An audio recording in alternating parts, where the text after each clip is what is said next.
Welcome, everyone. This is the International Peace Coalition. This is our 81st meeting in a row.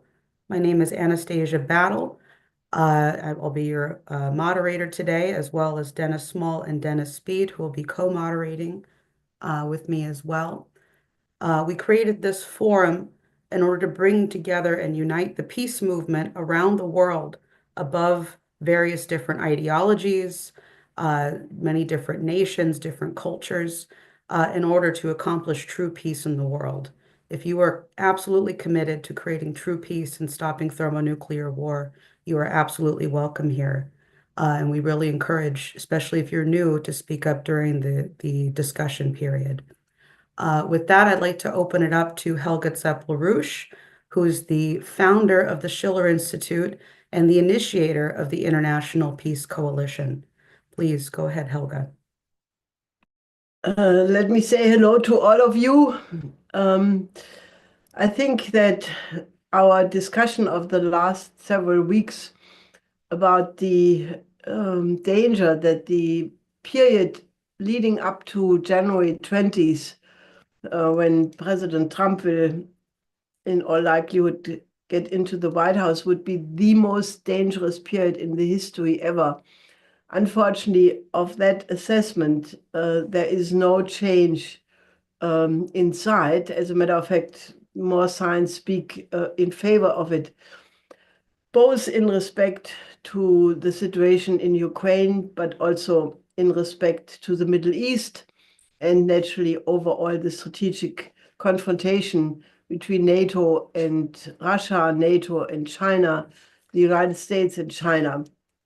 So on the Middle East, there is a new article by Colonel McGregor and James Carden in the American Conservative, which I want to report here because I think it is an accurate assessment, warning that Netanyahu, after the collapse of Syria, is definitely looking at the possibility of an early war against Iran, that they think that he would like to have the destruction of Iran before Russia can consolidate its victory in Ukraine and before Syria becomes the new battleground between Turkey and Israel, and that there are all signs that the Israeli Air Force is in full blast preparations for a potential strike in Iran.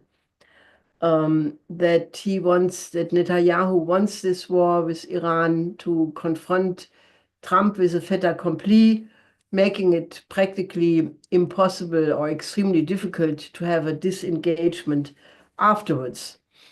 Now, if people have opposing intelligence, they should come forward with it, but I think that is a real danger.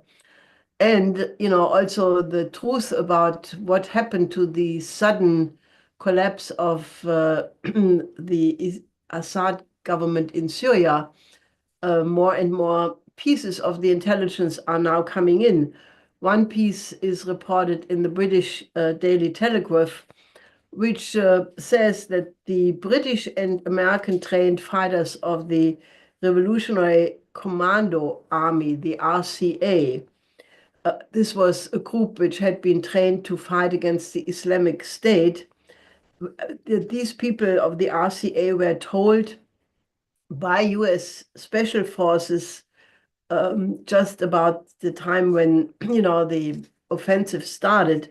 This is your moment. Get ready for an attack. This is either the end of the Assad regime or of you. So the Telegraph concludes from that Washington not only knew exactly about the upcoming offensive of the HTS, but that they had extremely precise intelligence about it. And they were obviously helping it along by informing the RCA with it. And they report that the US paid salary to the RCA, which was 12 times what was the payment of the Syrian army, which we knew was extremely weakened through the sanction regime in the years before. Now, on a different note, but nevertheless very important, is the fact that the former Swiss ambassador to Turkey, Jean-Daniel Ruch, or Rück, I don't know how you pronounce it, reported that that he was observing the Istanbul peace talks in the spring of 22, and described how it was the US and the British who pulled the plug, that among others, Austin, who was defense secretary at the time, emphatically said it's too early to stop the war now. This was a few days after it had started and was a limited special military operation. We first have to weaken Russia. And Ambassador Ruck says, it was clear to everybody that hundreds of thousands of people would die if the war would not be stopped. And he thinks that this reflects something very deeply immoral. Why did all of these people have to die, he asks. Now, it is very clear that the people in the different countries increasingly become extremely concerned, and there are more and more reports coming that in Europe there is the discussion spreading, maybe we are not the allies of the United States, maybe we are just the cannon fodder, maybe this NATO alliance does not reflect our interest at all. And there is an increasing upsetness in the population about the situation we are in. This is reflected in various polls, but not entirely, but polls are one in Italy, where a poll says that 71.4% of all Italians are convinced that the European Union will collapse if there is not a radical reform. 68% of Italians believe liberal democracies don't work anymore. 66.3% of the people in Italy believe that the West is entirely responsible for the Ukraine crisis and the Middle East. And in Germany, another poll was made about how people like the 4 available chancellor candidates, and the vast majority rejects all 4 of them. 60% reject Merz from the CDU, 64% reject Habeck, who has no chance in hell anyway, 75% reject Scholz, and 71% reject Weidel from the AfD. And, in private discussions, people are extremely outspoken about, what they think is the real situation of the population in case a war breaks out. And people realize more and more that we have no chance, like a snowflake in hell, to survive this. Now, this conflict is not just limited to the Middle East or Europe. Also, China is reacting very strongly to the new Pentagon China military power report, which has horrendous figures about so-called numbers of nuclear weapons, hypersonic missiles China supposedly has. And Chinese Foreign Minister spokesperson Lin Jian denounced this report, saying it has absolutely no truth to it. It's full of bias. It has only one purpose: to amplify the China threat narrative, and is a pretext to maintain US military superiority. Now, not forgotten, naturally, is the unbelievable statement by Rear Admiral Thomas Buchanan on the 20th of November at a CSIS meeting in Washington, where he had said, which is visible in a video, that the United States has the right to cause a preemptive nuclear attack in order to maintain US hegemony.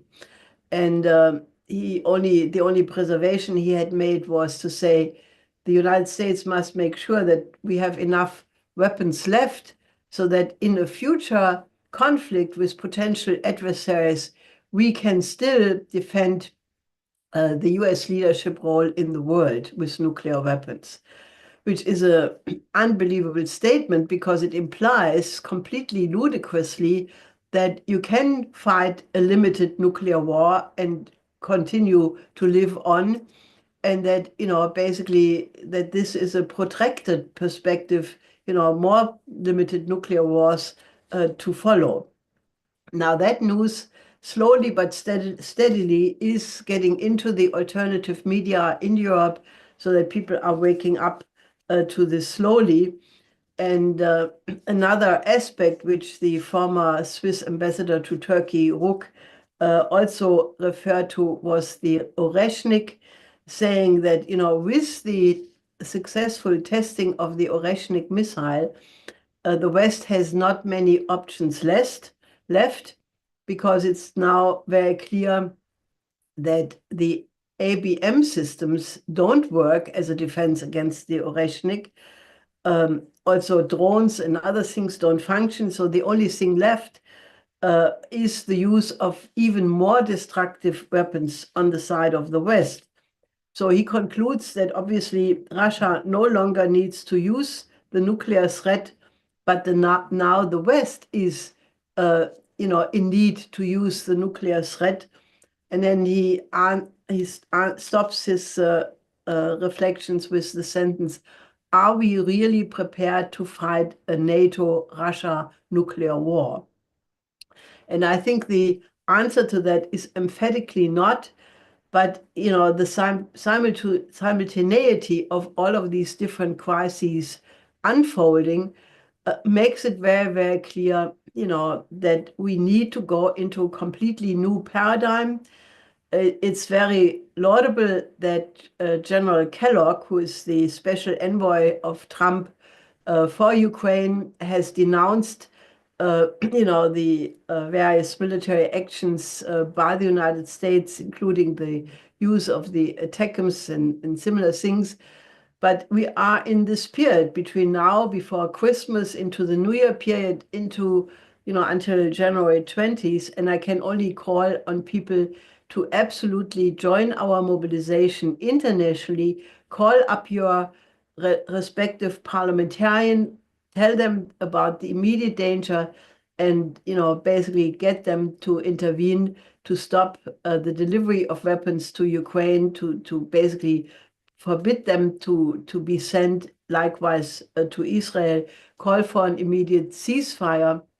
But more importantly, we absolutely have to warn the world population about the danger of the immediate possibility of a nuclear war, either coming from the Ukraine situation or from the Middle East, and the need for a new security and development architecture to put a completely new paradigm on the table, whereby the countries of the West stop the confrontation and start to cooperate with the countries of the global South. So that is my introductory remarks, and I give it back to you, Anastasia. Thank you very much, Helga, for that opening. And we've actually brought on someone to really bring, some more of the meat and potatoes of this discussion of what's been happening. So thank you for that, Helga. Next, we're going to have Lieutenant Colonel Ralph Bossard. He's a retired Lieutenant Colonel of the Swiss Armed Forces.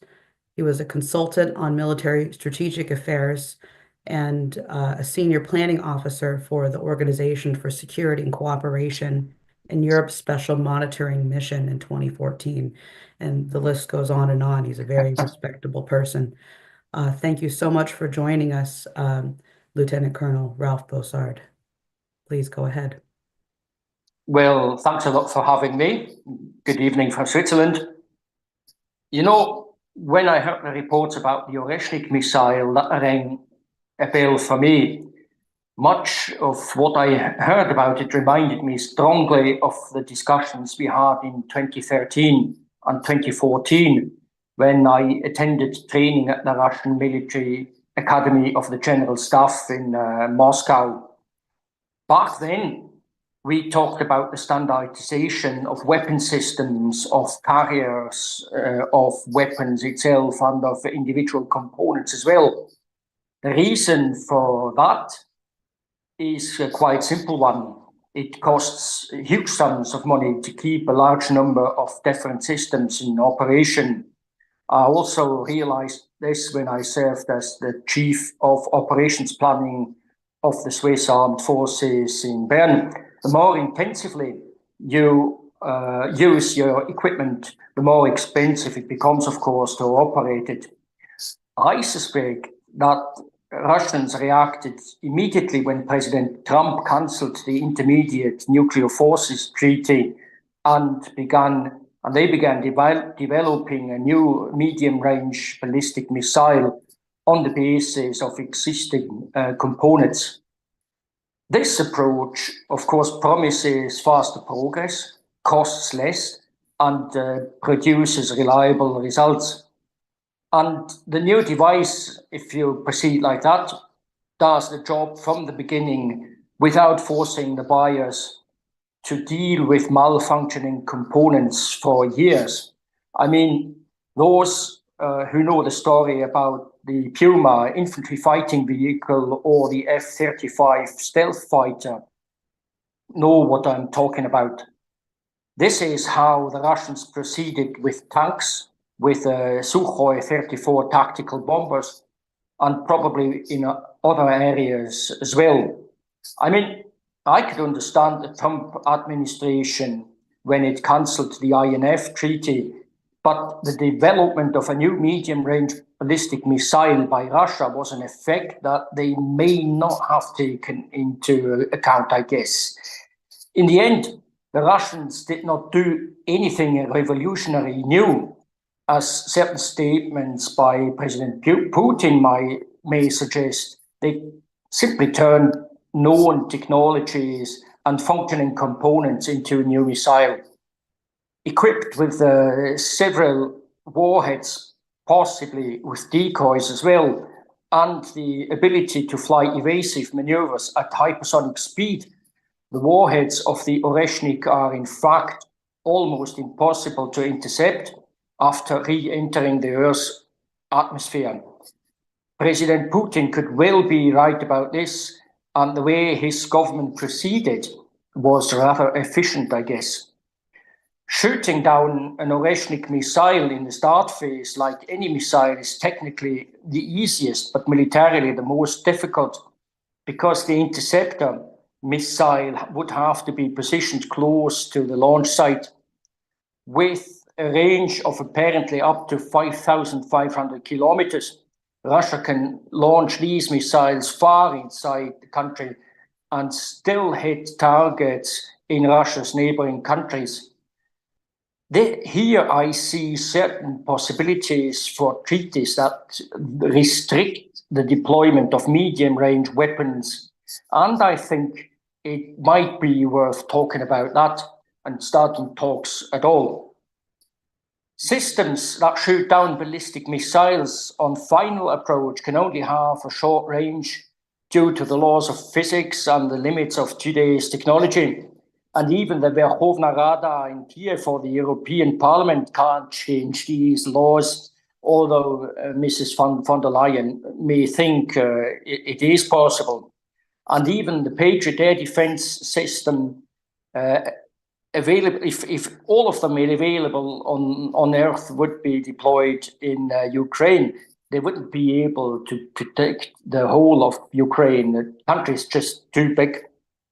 The Russians so can choose the weakest protected object and destroy it and watch as the Ukrainians reorganize their air defense system and look where the next weak points can be found. I have no doubt that the Russian targeting process is capable of proceeding that way. It would also be technically simple to intercept Oreshnik warheads when they fly outside Earth's atmosphere. The best way to do this would be with interceptor missiles stationed in space. However, the parties to the conflict have so far refrained from these options, as well as from destroying navigation satellites, communication satellites, and reconnaissance satellites, which are all required for the successful use of strategic weapons. These taboos have not yet been broken.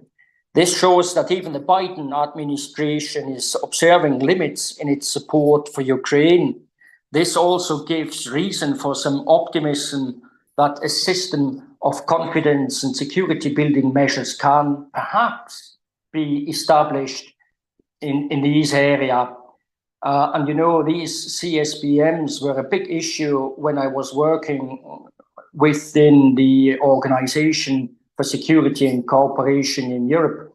And I was working on that on behalf of the Secretary General.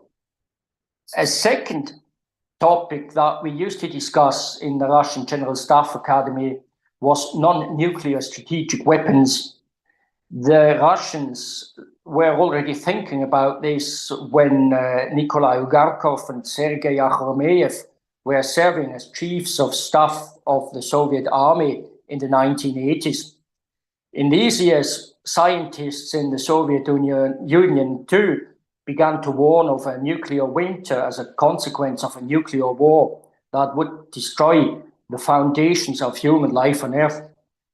Ugarkov and Akhromeyev drew the consequences of that, but Admiral Buchanan apparently needs some more time to think about it. After the end of the Cold War, these considerations became, of course, less important, but they are now becoming important again, relevant again. Russia has already deployed some of the means developed on the basis of these considerations, and others could follow, such as the Chinese, for instance. Oreshnik is therefore not an isolated phenomenon, but possibly part of a whole range of such weapons, and we should take that serious in the West. This forces the West in basically to consider how it will react if attacked by conventional arms. In this area, the West is lagging behind Russia, and it must realistically expect that Russia will also make the relevant technology available for its allies and friends. So it was said quite rightly that it is now the West that has to keep talking about the use of nuclear weapons, first use of nuclear weapons, in order to prepare the Western public for a possible nuclear war. Admiral Buchanan's statements are, for me, evidence of a certain helplessness, but statements of Boris Pistorius and Annalena Baerbock in Germany about civil defense bunkers, on the other hand side, are evidence of a certain thoughtlessness. These people believe that toilet paper and brown bread will be enough to deal with a nuclear winter. And I can assure you this will not be enough. With that said, I'll end here. Unfortunately, I have to move on, but I wish you a successful webinar and all the success that you deserve in your attempts, in your efforts to prevent a nuclear war. Thanks a lot, and goodbye from Switzerland. Thank you very much, Lieutenant Colonel Bossard. Before you go, I wanted to see if Helga, if you wanted to respond before you had to leave. Well, I think the argument you make that from a technical standpoint, because of physical laws, it is not possible to knock out the impact of the Oreshnik missiles. I think that is an extremely important aspect, and I would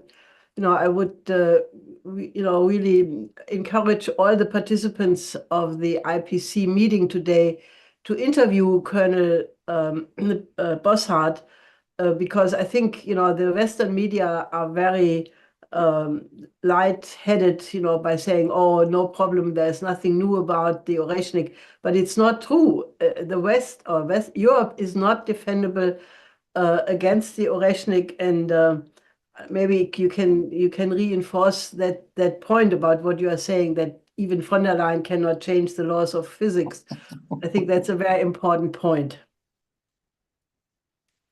Of course, indeed, it is a very important point. And I think after 25 years of expeditionary warfare conducted by Western countries far away from home, they have begun to deal with the phenomenon of war a bit, as you said, light-headed. We've never been confronted with the devastating effects of modern warfare.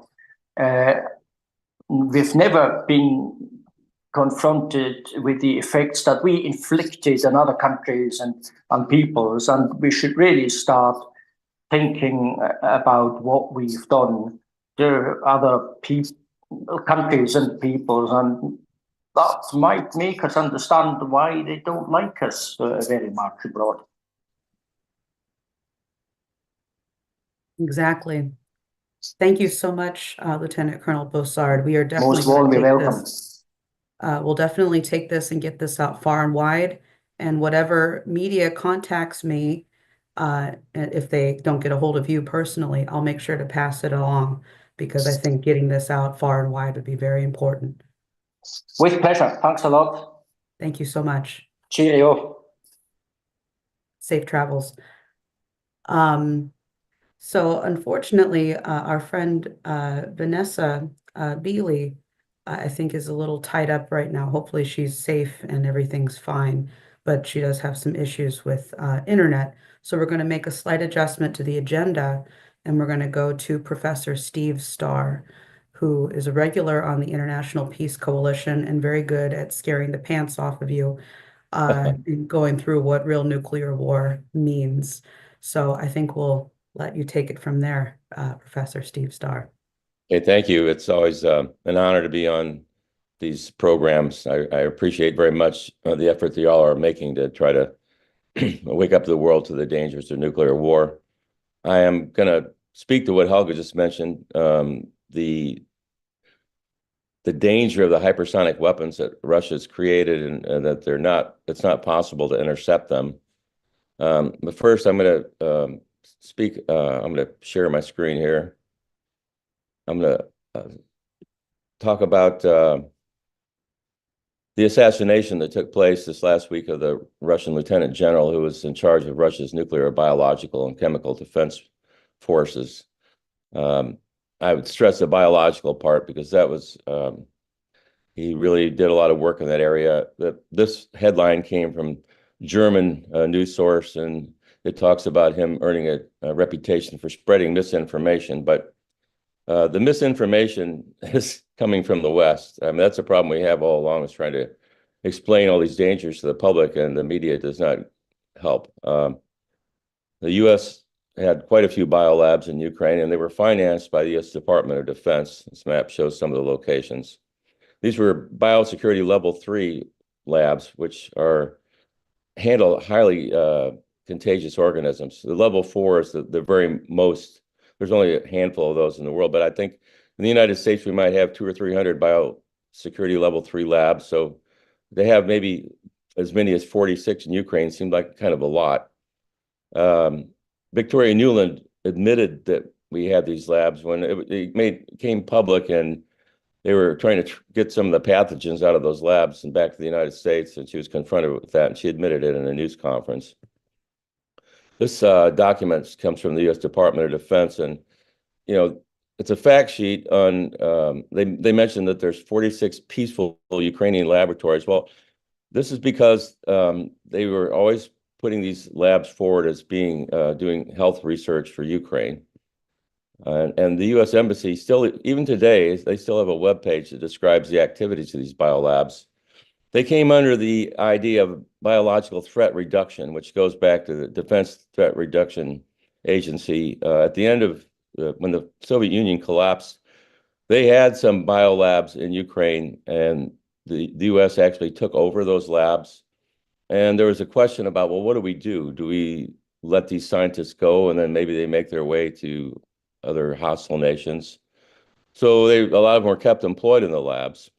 But a lot of the pathogens, the pathogens are supposed to be destroyed. The U.S. is a signatory of the Biological Weapons Convention, but they weren't destroyed. And on this page here, I have a fact sheet on the right there. You see down that lists that goes further down. I didn't have the whole slide, but lists the different laboratories. And in the body of the text, they talk about the active research projects.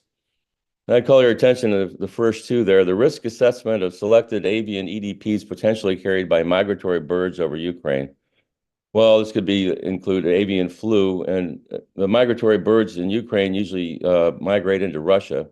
So the Russians would consider this as a threat. And some of the diseases they were studying there, for example, the next one talks about the prevalence of Crimean Congo hemorrhagic fever virus. Well, how prevalent is that in Ukraine? Is that something that you would expect a health lab in Ukraine to look at? So no. They were purchasing long-range drones from Turkey for aerial spraying. They had a range of about 300 kilometers. Why would they need that? This was something that I found was in 2017, the U.S. Air Force was contracting out, trying to obtain specimens of synovial fluid and RNA samples from Russians, Caucasian Russians.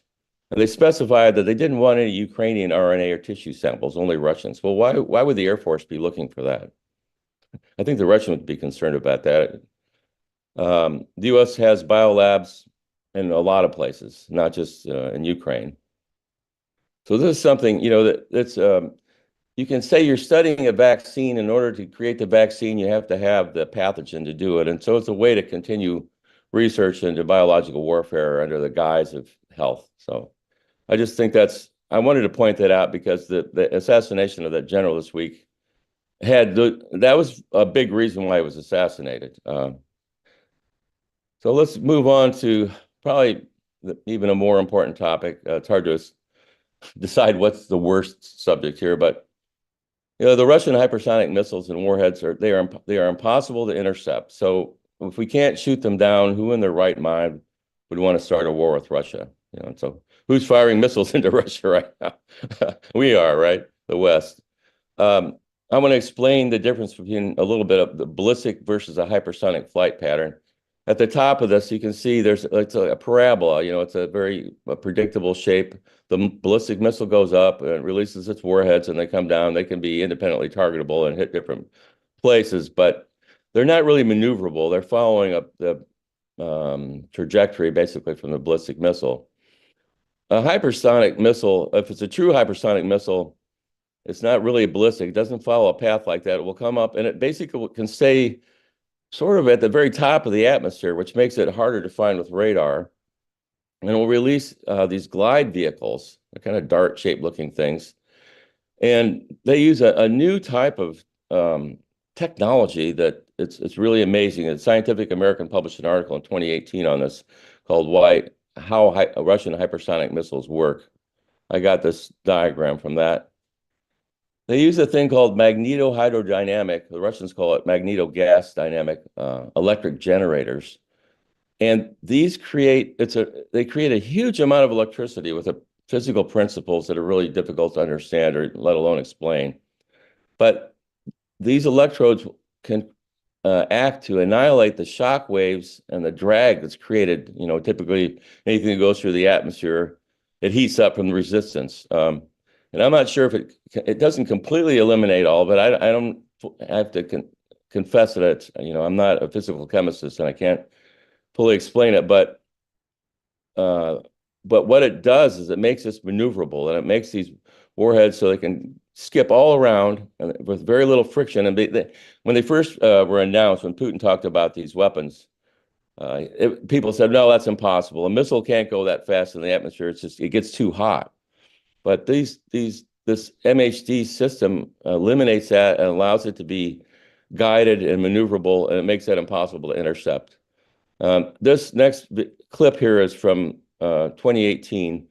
when Putin first announced these new weapon systems that were made in response to the U.S. We abrogated the ABM treaty in 2002 under George W. Bush, and the Russians were saying, look, what are you doing? Why are you building missile defense? And we said, well, don't worry about it. You do whatever you want. Some of the things in this clip too, the U.S. has deployed the different systems in Japan and Korea, and there's a few things that are not quite current, but I think this is now at Russia's doorstep. Here is an online meme on how Russia moved its country too close to NATO's military bases. Furthermore, the US moved its missile defenses closer to Russia's borders, another promise broken by Washington. In 2002, the US pulled out of the ABM treaty signed decades before when the Soviet Union was still in place. What is missile defense? It enables one party to launch its own missiles and intercept any counterstrike. It could guarantee victory in a potential war. Of course, NATO and the US say their missile defenses are not against Russia, but against Iran and North Korea. But the locations tell another story. Missile defense installations were placed in Poland, Romania, California, and Alaska. They're also planned for Japan and South Korea. Missile defense ships patrol the seas close to Russian territory. Создаются системы, элементы систем противоракетной обороны, что нас очень беспокоит, и мы постоянно об этом говорим в течение 10 лет. Это разрушает стратегический баланс в мире. The balance is disrupted, and Russia, which hasn't ramped up its missile defenses like the US, is facing a deadly danger. Вы же все понимаете, о чем идет речь. Чего вы молчите-то? Вы все молчите. Ситуация усугубляется. Ведь это подталкивает гонку вооружений. Новый виток создает. Это же очевидная вещь. Вот мы все время думаем, а как ответить? Мы думаем, совершенствовать систему, преодоления систем противоракетной обороны. Вот это и есть виток гонки вооружений. Russia says it was forced to come up with a weapon capable of bypassing missile defenses in order to restore nuclear parity. The Kinjal MiG-31 can launch hypersonic missiles that can travel at more than 10 times the speed of sound. Thanks to that and their unpredictable trajectory, they are unstoppable. It's an unrivaled weapon. The US doesn't plan to test its hypersonic weapon until 2019. The avant-garde hypersonic vehicle can fly at up to 20 times the speed of sound. An ICBM will take it to an altitude of several dozen kilometers, from where it can dive headfirst back to Earth at top speed with aircraft-like maneuverability, dodging any missile defenses. In contrast, when other existing ballistic missiles re-enter the atmosphere, they fly at a preset trajectory, making them easy targets for ABM systems. Sarmat might seem like an ordinary ICBM, but its range is much longer. The legendary Topol-M missiles can only take the shortest route through the ABM systems. Sarmat can travel via the North or the South Pole, where there's no missile shield, and it will still hit its target. But most importantly, Sarmat is a heavy missile capable of carrying more than 20 warheads. That's 5 times more than previous generation missiles. The Burovestnik nuclear-powered cruise missile is a unique weapon. It's basically the same as an American Tomahawk. But whereas the Tomahawk's range is limited to 2,500 kilometers because of fuel constraints, Russia's new missile can fly indefinitely. It can take any path to avoid missile defenses. Just like Poseidon underwater drones. Similar to the regular drones we're used to, except these are submarine launched and travel at incredible speeds towards their targets under the sea. They run so deep that no equipment can track them. Even if detected, their high speed prevents them from being intercepted. The new weapons can work together to neutralize any existing missile defense systems. Kinjal can destroy ground-based ABM systems. Poseidon drones take care of those at sea. Then, the Sarmat, Avangard, and cruise missiles can be launched towards their target, bypassing any remaining barriers. On top of that, there's also a combat laser complex, Perisvet, which is unique because it almost instantly delivers an energy beam to a target and has an unlimited battle reserve. Developing new weapons is not a belligerent move, but a move to restore parity. Perhaps this time the call for a balance of force and fair treatment all round will be heard. Нас никто не слушал. Послушайте сейчас. Well, apparently we didn't listen because here we are with the Ukraine war. The hypersonic missiles, the Zircon and the Kinzhal, I think they have the same type of configuration at the top of the missile that the glide vehicles do. The plasma shield that forms around those glide vehicles, you can't get a laser beam through it, so it's impervious to a defense system that uses a laser. So these are just incredible weapons. They're almost unbelievable. And also mentioned in the Poseidon, the drone torpedo, it can carry up to 100 megaton warhead. Its hull is thicker than that of a regular submarine, so it can, travel at 1,000 feet deep, deeper than subs. It goes faster than the torpedoes that we have. Torpedo, you can't even go fast enough to intercept it. It uses a sort of a similar propulsion system that the Russian torpedoes use. Apparently, they create, with heat, they create a water vapor in front of the drone that allows it to reduce the friction and travel at that speed. This is the Belgorod sub that carries them. You can see the 6 holes in the front of the sub where they'd be released. And Dr. Postel created this image, 100 megaton warhead. These circles that's a 9 megaton circle. This is a 335 kiloton circle from like a US ICBM. Down there at the 10 kilotons, a little bit smaller than Hiroshima bomb. So, but these are the fire zones that are created. And a firestorm created by 100 megaton would cover 6,500 square miles or 17,000 square kilometers. So Postal created an image showing what would 5 or 6 of these would do to the East Coast. It was just, so it's insane to pursue a policy that's going to, wind up with a use of weapons like this. But this is what they're doing. This was the quote from the director of the U.S. Strategic Command. He thinks everybody would agree that we have to have an exchange or a nuclear war, that we want to do it in terms that are most acceptable to the U.S. So what are the most acceptable terms? These guys, as Colonel Bossard mentioned, they're not in touch with nuclear winter or any of the environmental consequences of nuclear war, because I guess it doesn't fit their worldview. But that's what we're having to deal with. And honestly, for years, all the military is tasked with a force of destroying the enemy. And so even if the collateral damage is most of the human race, they will fulfill their tasks. We've got to change that dynamic somehow. And I think if we can wake people up enough to the dangers of nuclear war, then we have to get to a point where we understand there's no political or national goals that are worth risking the destruction of the human race and all the other complex forms of life on Earth. So thank you for your attention. Thank you, Professor Starr. That was excellent. And yes, very terrifying as per usual, and useful for our organizing purposes. So we'll definitely make sure to get this around as well. We're already getting people who are saying they want to use this.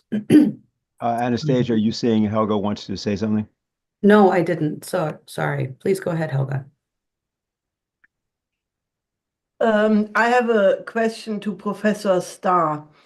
As I mentioned in my initial remarks, in the recent period, there is the beginning of a discussion, not in the official media, but among certain alternative oriented layers in Europe, about that this collateral damage maybe Europe or maybe Germany, and that people who have participated in NATO maneuvers, several of them quite different ones, such as Klaus von Donani or extremely respectable people, that they were absolutely shocked that it's quite clear that whoever is planning these scenarios is taking into account that nuclear weapons will be used, and that they will be used primarily in Europe if possible, and that countries who are supposed allies of the United States don't have a chance to survive this. Would you please say something about that? Sure. Well, during the Cold War, there used to be a joke in the NATO forces that German villages were 5 kilotons apart. So in other words, if you shot off a 5 kiloton weapon, you would it'd be hard to shoot one off without hitting a village somewhere. All the war games that were fought during that period, once nuclear weapons were introduced, it always escalated to a full-scale nuclear war.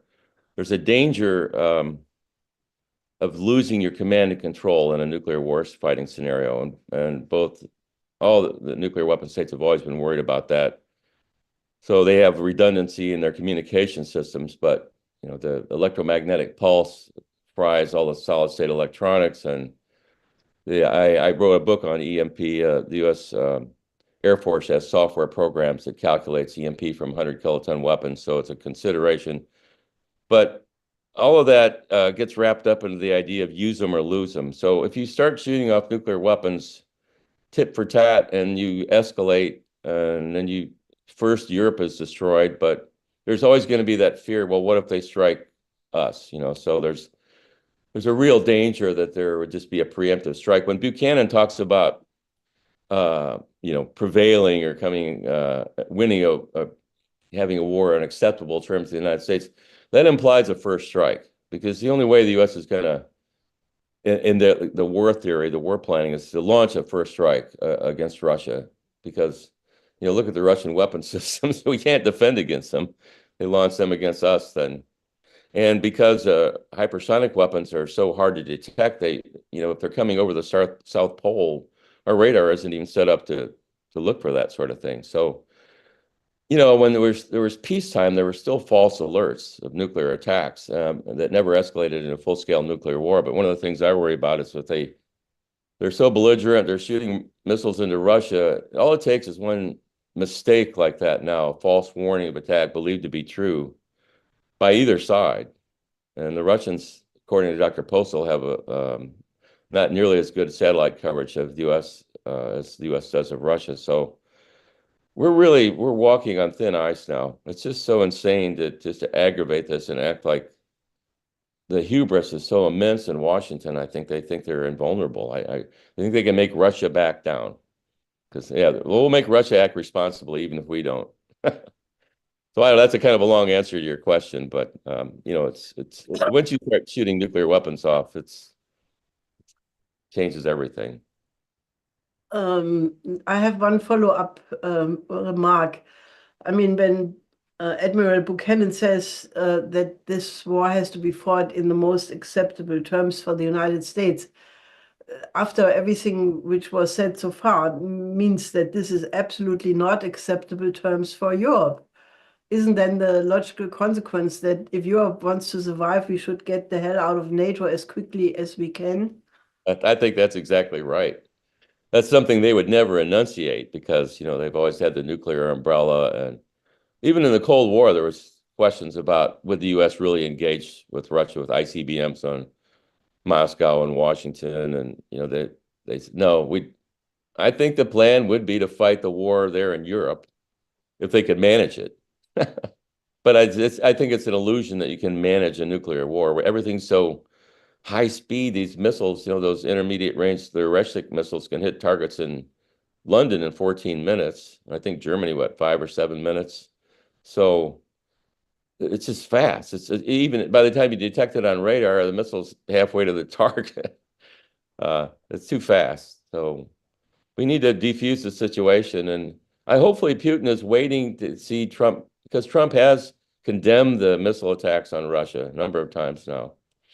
I mean, I have some hope there that there's some sanity. I worry a little bit more about a war with Iran, because Trump's kind of bought into the whole Iranian thing, I think. But, first things first, let's stop a war in Europe. Thank you. Sure. Okay, thank you so much, Professor Steve Starr, and for this back and forth. Let me just check one more time to see if we have Vanessa on. No, unfortunately not. We'll check in again in a little bit to see if she's able to hop on. I know there's been some difficulty with her reception. So next we're going to go to Herman Tiu Laurel. He goes by Mei Tong. and he is the head of the Asian Century Journal in the Philippines. And he sent in a video statement, which Mike Billington recorded for us. If we have that, Dave, are you able to grab that? This is Herman Tiu Laurel greeting you from the Philippines. It's good evening here in Asia, and of course, it's still morning or close to noontime in your part of the world. I'm 73 years old. I have been engaged with the LaRouche movement since 1985-86. I made my first visit to Leesburg, Virginia in 1997 on the day that Princess Diana died in a mysterious car accident. That was that long ago. But I am thankful to the LaRouche movement and to Lyndon and Helga LaRouche for instilling some humanist vision. Of course, this is we're entering the season of Christmas, and I always recall from my childhood peace, goodwill to all men, and that is our mission here in this life. But let me report the situation in the Philippines in relation to the global war that we are trying to prevent, that we're trying to stop. The Philippines had quite a good time before February 2023 when we had the so-called UNITEAM in the country prevailing over the governance of the country. UNITEAM being the United Marcos and Duterte political movement, which was espousing and implementing the independent foreign policy, hence the engagement with China, Russia, and all countries of the world. It was a very productive engagement, particularly with China, because we had 6 years during the Duterte administration of many Belt and Road Initiative infrastructure projects, which today, 20 months or 22 months after the pivot back to the United States of America by President Bongbong Marcos, has all but stopped. We lost already at least 3 major train projects, the Mindanao Rail Circumferential Rail, which is 1,100 kilometers to circumnavigate, if I may call it that, the entire Mindanao Island. We have lost the Bicol Express Railway, the North Rail, and so on, and many other infrastructure projects. Due to the distancing of the Bongbong Marcos administration from China, the behind the scenes, the American handlers of the Bongbong Marcos administration now started a divide the Philippines campaign by bringing in various issues such as the so-called extrajudicial killings allegedly committed by President Duterte or during Duterte's time, and bringing in the International Criminal Court, which the Philippines had already detached from during the term of President Duterte. But the threat of bringing President Duterte to court, to the ICC court, which is illegal already today, has created or at least started the rift, which is getting worse and worse by the day, and has divided the nation. Of course, the most significant thing was the February 2023 start of the assertive transparency campaign of the special project of the Gordon Nutt Naval Institute, or the Project Mushu, that is called, aiming to create provocations against the Chinese Coast Guard over the disputed and overlapping claims of the Philippines and China, which previously was perfectly dealt with by dialogue, negotiations, but has suddenly become, since 2023 February, a monthly exercise in clashes at sea, which has been made a reason for the China bully campaign, the China threat campaign in media and in various fora here in the country and of course in the global media. But anyway, that is another factor that is dividing the country. There are still many, many Filipinos who do not accept the China bully theory because we have seen so many productive engagements between Duterte and President Xi Jinping prior to this repivot to the United States of America by the Bongbong administration, a pivot that has not been explained by President Marcos to the nation, but which the nation believes is because of a secret deal for the restoration of the hidden wealth of the Marcoses.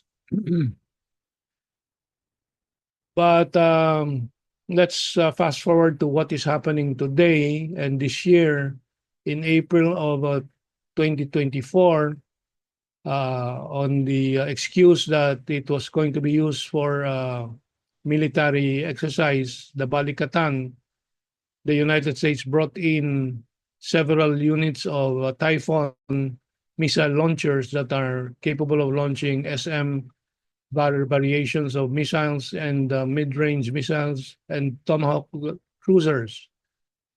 There was a howl of protest was raised among the public. Even the presidential sister, who is also a senator, an active senator, protested these missile launchers and missiles that were used for the military exercise. And it was promised by the Armed Forces of the Philippines that they would be removed. That was in April. But this already caught the attention of the global communities, particularly Russia, surprisingly Russia and not China first to react very, very vigorously to this, leading President Putin to comment that the Philippines will become part of the crosshairs, will fall under the crosshairs of Russia because of these missile launchers and the satellite status of the Philippines. China, of course, subsequently reacted and today has been demanding the removal of these missiles. There was a brief period where the government denied that it would stay permanently, but eventually by August, September, the government accepted that this would be permanent, and today the government is even contemplating on buying missiles for the Typhoon missile launchers, buying such weapons in the midst of a bloating 16 trillion peso bloating debt. But that's the situation today, and what we are trying to do with various groups under the flag of our think tank, Asian Century Philippines Strategic Studies, Inc., is organize mass information campaigns and mass movements, mass action. Last year, 2024, we had a caravan, a 750-kilometer long caravan from Manila to several provinces, visiting historical markers in the Philippine struggle for Philippine-American, in the Philippine-American War, on to Tuguegarao, where Cagayan province in the north, facing Taiwan Island, where there are two new U.S. military bases.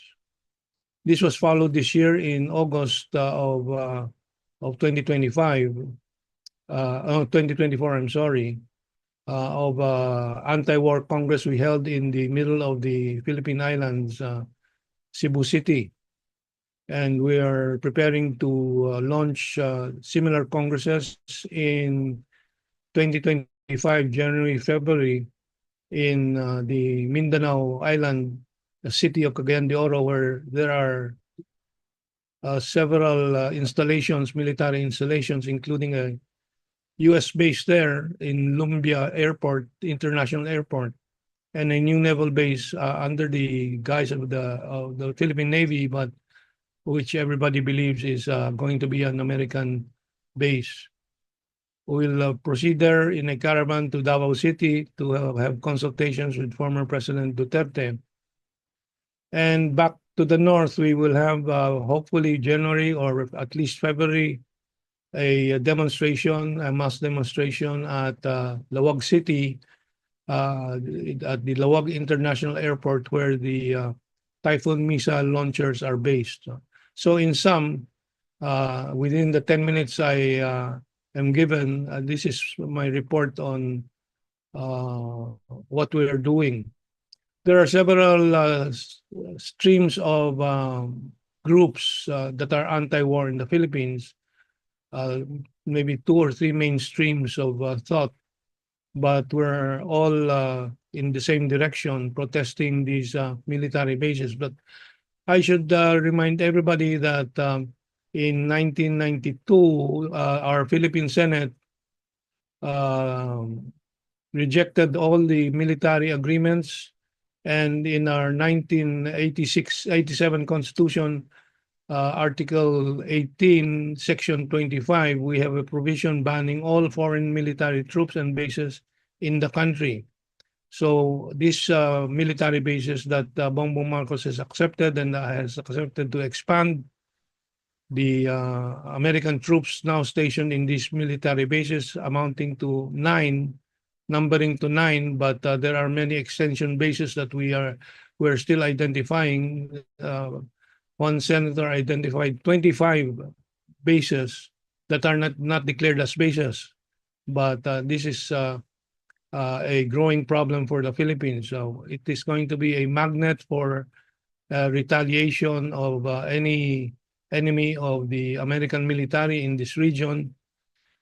But this is precisely what the American military has been planning. They call this their strategy ACE, the Agile Combat Employment Strategy, to disperse the possible targets of their rival countries, China, Russia, North Korea, to disperse it across many different countries and islands of the first island chain, and then second island chain and third island chain.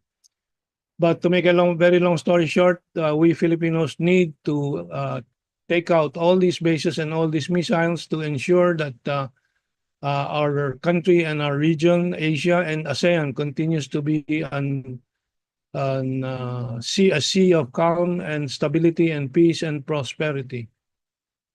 So I hope this briefing will fill you in on what is happening here in the Philippines and what we're trying to do. Thank you very much. Thank you very much for sending that in, Maintong. It was a very important and useful report on what has been going on in the Philippines and the activity for peace there. Very useful to get that from this part of the world. With that, we're going to be going into the discussion period. If you are on YouTube, if you go into the YouTube description, there'll be a link to the RSVP page to get the link. To get on Zoom, you must be registered to get the Zoom link to have the discussion with the speakers today. And we'll give people a moment to do that. If you are not on YouTube, and say you're on Twitter, X, or some other location, just go to the schillerinstitute.com website, and it'll be one of the first items on top of the website to go to IPC number 81 to get the link for today. So with that, Dave, just let me know when we're off.